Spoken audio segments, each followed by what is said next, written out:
नमस्कार बघतो 3 मार्च रोजी भारतात भयंकर चंद्रग्रहण लागणार आहे. बघतो हिंदू पंचांगांच्या अनुसार 2026 सालची ही होळी काही साधी होळी नाही. ही केवळ रंगांची होळी नसून आकाश आणि पृथ्वीच्या मिलनाची होळी आहे. यंदा आपण फाल्गुन पौर्णिमेला होलिका दहनाची पवित्र अग्नी प्रज्वलित करू. त्याचवेळी आकाशात एक अद्भुत आणि रहस्यमय घटना घडणार आहे. होय, यावर्षी होळीच्या दिवशी चंद्रग्रहणाचा दुर्मिळ योग जुळून येत आहे, जो भारतातही स्पष्टपणे दिसणार आहे. आता कल्पना करा, एका बाजूला ढोल ताशांचा गजर, उडणारा गुलाल आणि दुसऱ्या बाजूला आकाशात लालसर छटांनी झाकलेला चंद्र. हा योग केवळ धार्मिक दृष्टिकोनातूनच महत्त्वाचा नाही, तर ज्योतिषशास्त्राच्या अनुसारही अत्यंत प्रभावशाली आणि चमत्कारी मानला जात आहे. मित्रो, 3 मार्चला होळीनंतर लागणारे हे चंद्रग्रहण काही सामान्य नाही. हे अत्यंत तीव्र परिणाम देणारे मानले जाते. ज्योतिष आणि पंचांगांच्या अनुसार या ग्रहणाच्या प्रभावामुळे 6 राशी अशा आहेत ज्यांचे भाग्य उजळणार आहे आणि त्या कोट्याधीश होऊ शकतात. म्हणूनच जर तुम्ही पुढील काही क्षण ही सूचना लक्षपूर्वक ऐकली नाही, तर 3 मार्चची सकाळ तुमच्या आयुष्यातील सर्वात मोठी चूक ठरू शकते. तुम्ही तयार आहात का त्या भयानक दृश्याला सामोरे जाण्यासाठी, जेव्हा दुपारी बरोबर 12 वाजता अचानक मृत्यूसारखी शांतता पसरू शकते, प्राणी पक्षी अस्वस्थ होतील आणि वातावरणात एक वेगळीच थंड झुळूक जाणवेल? सावध रहा, कारण 500 वर्षांनंतरचा ग्रहांचा एक असा महासंयोग तयार होत आहे, जो तुम्हाला एका रात्रीत कोट्याधीश बनवू शकतो, किंवा तुमची एक छोटी चूक तुमच्या संपूर्ण कुटुंबाला संकटाच्या उंबरठ्यावर आणून ठेवू शकते. विशेषतः गर्भवती महिलांवर याचा परिणाम अत्यंत गंभीर ठरू शकतो. त्यामुळे त्या दिवशी गर्भवती महिलांनी घरातच राहावे आणि कोणतीही चूक करू नये, अन्यथा नंतर पश्चाताप करावा लागू शकतो. फक्त ही होळी आनंदासोबतच सावधगिरीचाही संदेश देणारी आहे. ही केवळ रंगाची नव्हे, तर कर्मांचीही परीक्षा आहे. कदाचित म्हणूनच 2026 सालची ही होळी इतिहासात नोंदवली जाईल. सज्ज व्हा, कारण यावेळी रंगही बरसतील आणि आकाशही आपले अद्भुत रूप दाखवेल. मित्रो, आजचा हा व्हिडिओ अत्यंत खास, महत्त्वपूर्ण आणि थोडासा सावध करणारा आहे. 2026 हे वर्ष रंगांचा सण होळी आणि एका ऐतिहासिक खगोलीय घटनेचे साक्षीदार ठरणार आहे.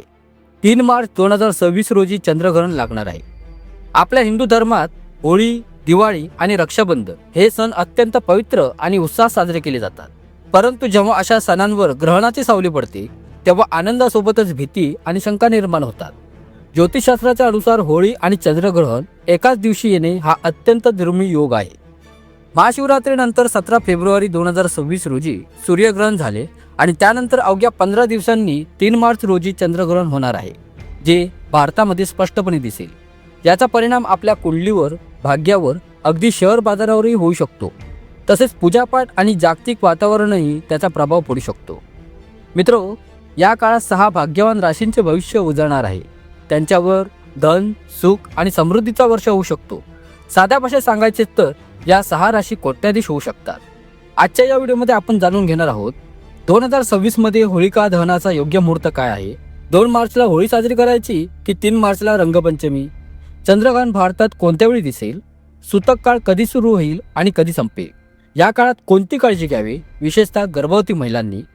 कुंडलीवर याचा काय परिणाम होईल आणि ग्रहण संपल्यानंतर आणि होलिका दहनापूर्वी कोणती कार्ये करणे आवश्यक आहे? मित्रो, ही सर्व माहिती जाणून घेण्यासाठी तुम्हाला व्हिडिओ संपूर्ण पाहावा लागेल. जर तुम्ही अर्धवट सोडला तर आयुष्यभर पश्चाताप करावा लागू शकतो. काही लोक व्हिडिओ अर्धवट पाहतात आणि पुढे जातात, त्यामुळे त्यांना यश मिळत नाही. जर तुम्हाला चंद्रग्रहणाचा कोणताही वाईट परिणाम तुमच्यावर किंवा तुमच्या कुटुंब परिवारावर होऊ नये असं वाटत असेल, तर हा व्हिडिओ शेवटपर्यंत जरूर पहा. आता सर्वप्रथम आपण त्या गोंधळाबद्दल बोलूया, ज्यामुळे तिथींविषयी आपल्या मनात संभ्रम निर्माण होतो. हिंदू पंचांगांच्या अनुसार होळीचा सण फाल्गुन महिन्याच्या पौर्णिमेला साजरा केला जातो. वर्ष 2026 मध्ये फाल्गुन पौर्णिमा 2 मार्चच्या संध्याकाळी सुरू होऊन 3 मार्चच्या संध्याकाळपर्यंत राहणार आहे आणि इथूनच खरा गोंधळ सुरू होतो. साधारणपणे ज्या दिवशी पौर्णिमेची संध्याकाळ असते, त्याच दिवशी होलिका दहन केले जाते. पण 2026 साली 3 मार्चच्या संध्याकाळी म्हणजेच पौर्णिमेच्या वेळी आकाशात चंद्रग्रहण लागणार आहे. आपल्या शास्त्रांच्या अनुसार ग्रहण काळात कोणतेही शुभकार्य, पूजा किंवा अग्निप्रज्वलन करणे निषिद्ध मानले जाते. ग्रहणाच्या वेळी केलेले होलिका दहन शुभ फळ देत नाही, उलट दोष निर्माण करू शकते. मग होलिका दहन कधी करावे? ज्योतिष आणि पंचांग तज्ञांच्या अनुसार यावर योग्य उपाय असा आहे की 3 मार्चला संध्याकाळी ग्रहण असल्यामुळे 2026 मध्ये होलिका दहन 2 मार्च 2026च्या रात्री केले जाईल. म्हणजेच 3 मार्चला नव्हे, तर 2 मार्चच्या मध्यरात्री होलिका दहन होईल. पण इथेही एक अडथळा आहे. 2 मार्चच्या संध्याकाळी भद्राकाळ सुरू होत आहे. भद्राकाळात होलिका दहन किंवा कोणतेही शुभ कार्य करणे अशुभ मानले जाते. भद्राकाळात केलेले होलिका दहन कुटुंब, समाज आणि देशासाठी अनिष्ट मानले जाते. त्यामुळे भद्रा संपेपर्यंत थांबणे आवश्यक आहे.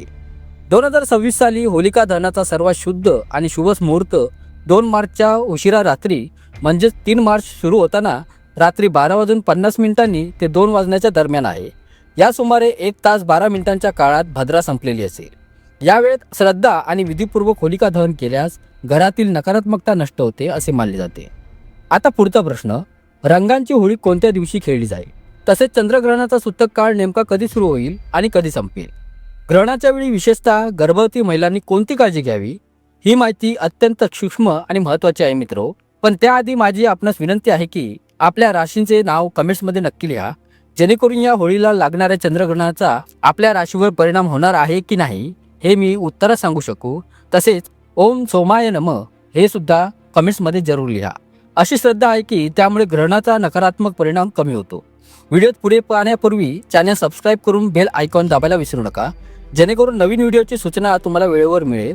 आणि हो, व्हिडिओला लाईक करायलाही विसरू नका, कारण तुमचा एक लाईक माझ्यासाठी खूप महत्त्वाचा आहे. चला तर मित्रो, आता आपण त्या खगोलीय घटनेबद्दल बोलूया ज्यामुळे अनेकांच्या मनात भीती निर्माण झाली आहे. 2026 सालातील हे पहिले चंद्रग्रहण 3 मार्च 2026 मंगळवारच्या दिवशी लागणार आहे. याच्या अवघ्या 15 दिवस आधी म्हणजे 17 फेब्रुवारीला सूर्यग्रहण झाले होते. 15 दिवसांच्या अंतरात 2 मोठी ग्रहणे लागणे हे साधे प्रकरण नाही मित्रो. अशावेळी त्याचा परिणाम आपल्या वैयक्तिक जीवनावर तसेच देशावर सुद्धा खोलवर पडतो असे मानले जाते. हे एक पूर्ण चंद्रग्रहण असेल, म्हणजेच चंद्र पूर्णपणे पृथ्वीच्या सावलीत जाईल आणि लालसर रंगात दिसेल. यालाच ब्लड मून असेही म्हणतात. सर्वात मोठा प्रश्न असा आहे की हे ग्रहण भारतात दिसेल का आणि त्याची वेळ काय असेल? तर होय, हे ग्रहण भारतात दिसणार आहे. भारतातील बहुतांश भागातून ते पाहता येईल. मात्र ही एक ग्रहणोदय स्थिती असेल. याचा अर्थ असा की संध्याकाळी चंद्र उगवेल तेव्हाच तो आधीपासूनच ग्रहणग्रस्त असेल. म्हणजेच आपल्याला स्वच्छ चंद्र नव्हे तर सावलीने झाकलेला किंवा अर्धवट चंद्र दिसणारा भोगवताना दिसेल. भारतीय वेळेच्या अनुसार ग्रहण दुपारच्या नंतर सुरू होईल, पण दिवसा चंद्र दिसत नसल्याने त्याचे प्रत्यक्ष दर्शन संध्याकाळी होईल. भारतात चंद्रोदय साधारणतः सायंकाळी 6 ते 6:37 दरम्यान होतो. सुमारे 6:20 पूर्व दिशेला चंद्र उगवेल तेव्हाच तो आधीच ग्रहणग्रस्त असेल. हे ग्रहण संध्याकाळी सुमारे 6:47 समाप्त होईल. म्हणजेच मोक्षकाल सुमारे 7 वाजण्यापूर्वीच होईल. जरी भारतात हे ग्रहण फक्त 20 ते 25 मिनिटे दिसणार असले तरी ज्या ठिकाणी ग्रहण दिसते तिथे सूतक पूर्णपणे मान्य असते. आता सूतक काळ समजून घ्या. चंद्रग्रहणाच्या 9 तास आधी सूतक काळ सुरू होतो. त्यामुळे 3 मार्च रोजी सकाळपासूनच सूतकाचे नियम लागू होतील. सूतक काळ सकाळी 9:28 सुरू होईल आणि ग्रहण समाप्तीपर्यंत म्हणजेच सायंकाळी सुमारे 6:40 राहील. सूतक काळ अशुद्ध मानला जातो.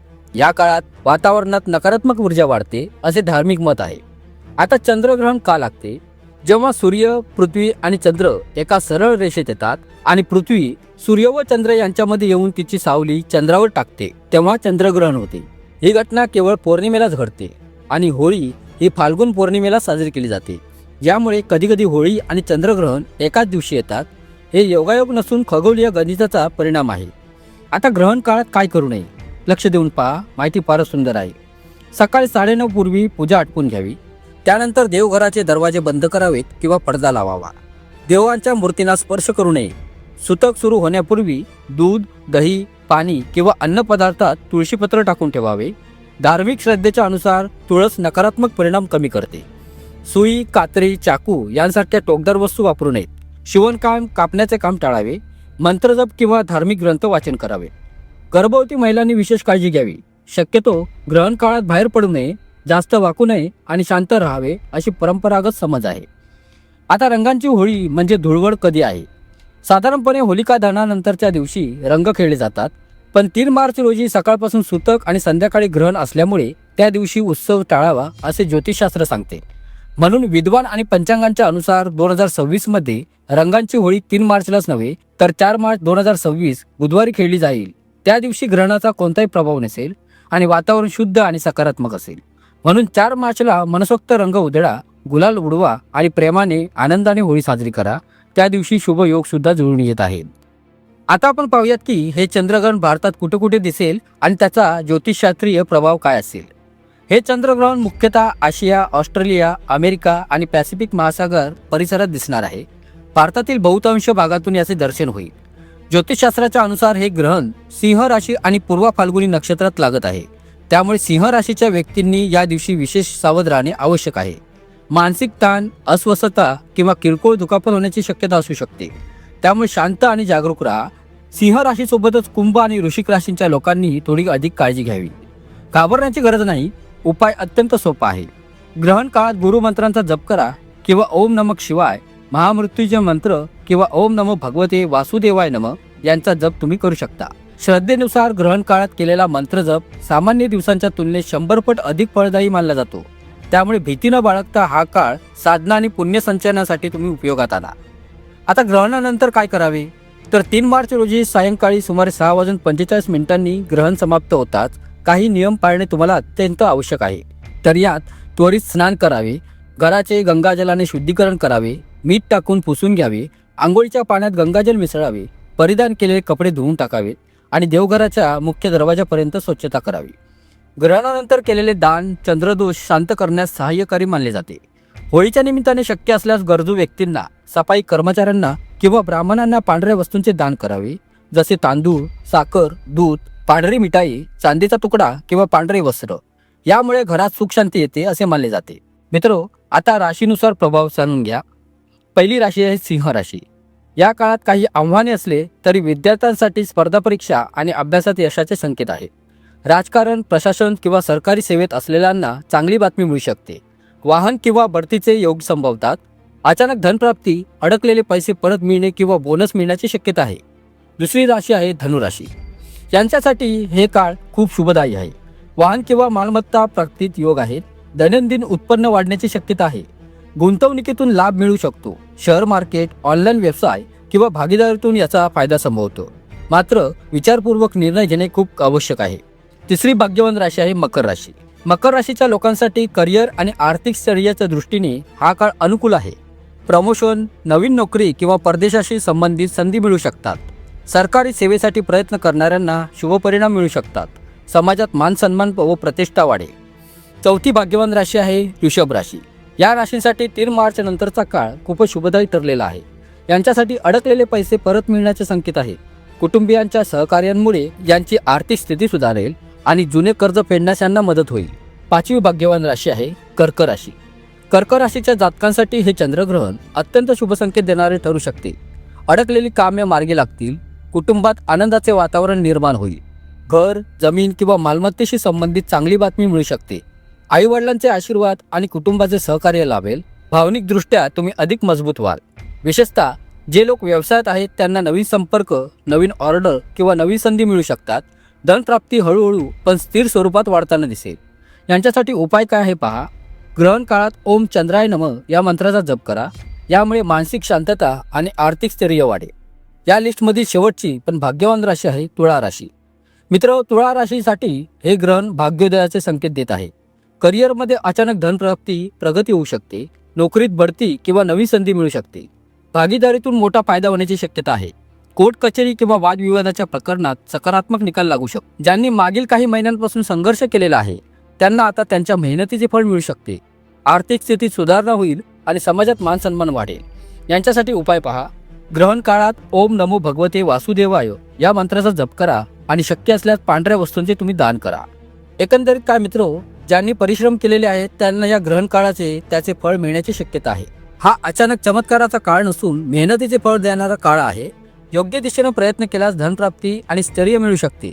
म्हणून बघतो, हे चंद्रग्रहण केवळ सावधानतेचा इशारा नसून योग्य नियम आणि संयम पाळल्यास मोठ्या लाभाचे दार उघडू शकते. सुतक काळात जप, दान आणि ध्यान केल्यास कुंडलीतील दोष मिटू शकतात. अडकलेले धन परत मिळू शकते आणि भाग्याला नवीन दिशा मिळू शकते. त्यामुळे तुम्ही भीती बाळगू नका, सावध राहा आणि या काळाला संधी म्हणून स्वीकार करा. अशीच अचूक, गुड आणि लाभदायी माहिती मिळवण्यासाठी चॅनल सबस्क्राईब करा, बेल आयकॉन दाबा आणि व्हिडिओला लाईक करा आणि कमेंट्स बॉक्समध्ये जय श्री हरी नक्की लिहा. लवकरच पुढील दिव्य माहितीसह भेटूयात. जय श्री हरी. खूप खूप धन्यवाद.